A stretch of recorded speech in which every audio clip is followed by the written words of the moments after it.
배우 이병헌 씨가 스크린에 화려하게 복귀했습니다. 주연을 맡은 영화 내부자들의 초반 흥행 성적이 아주 좋은데요.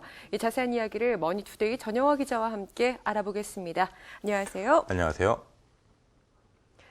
네, 이병헌 씨가 새로운 작품으로 이제 극장가로 돌아왔습니다. 네. 이 새 영화 내부자들 반응이 아주 뜨거운데요. 그렇습니다. 아직 초반이긴 합니다만 고무적인 기록들이 나오고 있습니다. 네. 우선 지난 18일 내부자들은 전야 개봉을 했는데요. 9만 1,813명이 들었습니다. 웬만한 영화들 개봉 첫날 기록보다 높습니다. 내부자들이 청소년 관람 불가 등급인 걸 고려하면 더 놀라운 성적인데요. 전야 상영은 정식 개봉일에 앞서 전날 오후 6시부터 상영을 하는 것인데요. 일종의 꼼수 개봉입니다. 개봉일을 확정해 놓고 난 뒤 흥행이 잘 될 것 같으면 그 전날 저녁부터 미리 개봉을 하는 것인데요. 꼼수 개봉이다 보니까 모든 상영관과 상영 회차가 보장되지는 않습니다. 그런데도 이 정도 성적이 나왔으면 아주 상당한 것입니다. 내부자들은 정식 개봉일인 19일 23만 1,238명이 들었는데요. 앞서 개봉했던 검은 사제들이 세운 역대 11월 한국 영화 오프닝 기록을 넘어선 기록입니다. 다시 말해서 내부자들이 역대 11월 한국 영화 오프닝 기록을 세웠다는 뜻입니다. 예, 상당한 성적인데요. 네. 이 내부자들 어떤 작품인지 잘 모르시는 분들을 위해서 영화에 대한 소개를 좀 해주시죠. 예, 내부자들은 이끼, 미생 등의 윤태호 작가가 이 동명 웹툰을 영화한 작품인데요. 네. 웹툰은 지난 대선 이후 연재를 중단해 미완의 작품이기도 합니다. 대한민국을 좌지우지하는 권력자들에게 배신당한 정치 깡패가 성공을 바라는 검사와 손을 잡고 복수를 한다는 내용입니다. 이병헌이 정치 깡패로, 조승우가 검사로, 백윤식이 보수신문 친필로, 이경영이 유력한 대선 후보로 등장을 합니다. 연출은 간첩하게 된 사나이의 우민호 감독이 맡았고요. 기획부터 청소년 관람 불가 등급을 염두에 뒀기에 선정적인 수위나 폭력적인 수위가 높은 편입니다. 초반 반응은 신세기가 나왔을 때처럼 대체로 호평인데요. 특히 배우들의 연기에 대한 호평도 이렇게 비슷합니다. 반면 전형적인 클리셰라는 평들도 이어지고 있는데요. 이 점도 무관도와 흡사하다는 지적을 받았던 신세계와 닮았습니다. 예, 내부자들 올해 이병헌 씨가 주연을 맡아 출연했던 영화들 네. 중에서 이제 세 번째 마지막으로 개봉을 한 작품입니다. 예, 올해 이병헌 3부작이라고 불렸던 영화들 중에서 가장 개봉이 늦었죠. 터미네이터 제네시스가 가장 먼저 개봉을 했고요. 그 다음 협녀, 그리고 내부자들 순서로 개봉을 했습니다. 사실 협녀는 지난해 12월 개봉을 염두에 뒀었고, 내부자들은 지난 5월 개봉을 생각을 했었는데, 이병헌 협박 사건 여파로 늦춰졌었죠. 터미네이터 제네시스는 324만 명이 들었으니까 선방을 하긴 했지만 네. 이병헌의 역할 비중이 크지는 않았습니다. 이병헌은 액체로 변하는 터미네이터 T2000으로 출연을 했었죠.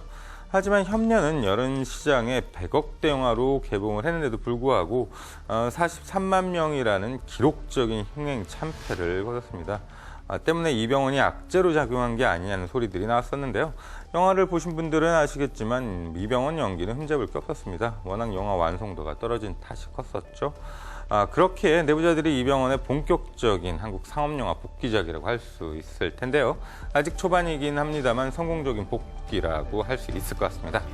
예, 협녀가 이제 작품의 완성도가 좀 떨어졌다 이렇게 설명을 해주셨었는데요. 이병헌 씨 연기 굉장히 연기파 배우로 잘 알려져 있고 하지만 이번 작품이 개봉을 앞두고 좀 사실은 이병헌 씨에 대해서 우려의 목소리가 계속해서 나오긴 했었거든요. 돈을 내고 보는 영화와 공짜로 보는 방송과는 아무래도 차이가 있을 수밖에 없는데요. 네. 이미지에 타격은 있었지만 영화는 작품이 좋고 재미가 있다면 자기 돈을 기꺼이 내는 경향이 있습니다. TV와는 좀 다르죠. 시청자의 호호가 바로 시청률로 반영이 되니까요. 그런 점에서 내부자들 흥행은 이병헌에 대한 우려를 불식시켰다고도 할 수 있을 것 같습니다. 내부자들에서 이병헌은 능청스럽게 악역 연기를 소화해냈는데요. 조승우와 케미도 남달랐고요.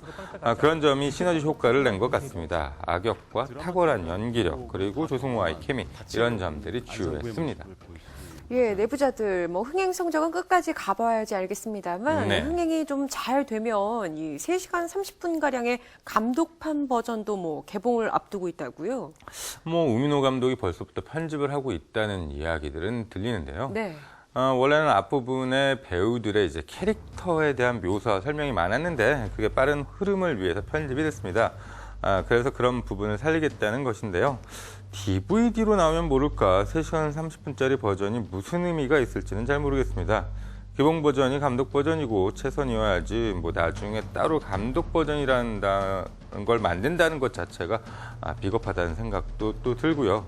현재 상영 시간이 2시간 10분인데 1시간 20분을 쳐내야 했다는 건 뭐 극장에서 주어진 시간 안에 그 이야기를 다 담아내지 못했다는 소리로밖에 안 들리기도 하고요.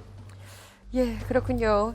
이병헌 씨 얘기를 나눌 때 또 이제 아내 이민정 씨 이야기를 네. 뭐 빼놓을 수 없겠죠. 그동안 출산 이후에 육아에만 전념해 온 것으로 알려지고 있는데 이 내부자들 특별시사회 하고 난 이후에 뒤풀이에 또 모습을 나타냈다고 하더라고요. 예, 이민정은 지난 16일이죠. 서울 코엑스 메가박스에서 열린 내부자들 특별시사회 이후 진행된 뒤풀이 자리에 참석해서 이병헌의 동료들과 인사를 건네며 의미 있는 시간을 가졌습니다. 당초 이민정은 특별시사회에 불참한다고 알려졌었는데요. 올해 3월 아들을 출산한 뒤 육아에 전념해온 그녀가 특별시사회의 모습을 드러낼 경우에는 원치 않는 스포트라이터가 쏠릴 것을 우려했던 것 같았습니다. 하지만 이민정은 조용히 뒤풀이 자리를 찾아 이병헌 내조에 전념했다는 소문입니다. 예, 스크린 복귀에 성공한 이병헌 씨 이제 뭐 성공적으로 안착을 했다 이렇게 네. 볼 수 있을 것 같은데요. 앞으로의 행보는 또 어떤 게 알려진 게 있습니까? 한국 영화 같은 경우는 차기작을 신중하게 검토하고 있고요. 예. 뭐 아직 확정된 것은 없습니다. 일단 내년에는 이병헌이 출연한 할리우드 영화들을 계속 만나게 될 것 같은데요. 이병헌은 알파치노, 안소니 호킨스랑 같이 찍은 비욘드 디시트 후반 작업을 이던 중순에 하고 귀국을 했었습니다. 그러니까 이 영화도 내년 봄쯤에 개봉을 앞두고 있고요. 또 내년에는 크리스 프렛, 덴젤 워싱턴과 같이 작업한 황해 치는 개봉도 한 여름쯤에 앞두고 있습니다. 예, 이병헌 씨가 사생활 논란으로 인해서 배우로서의 이미지에 상당히 큰 타격을 입었었죠. 이번 작품을 통해 연기파 배우로서의 입지와 또 돌아서버린 대중의 마음을 되돌릴 수 있을지 기대를 해보겠습니다. 오늘 이야기 여기서 마칩니다. 지금까지 머니투데이 전영화 기자와 함께했습니다. 고맙습니다. 감사합니다.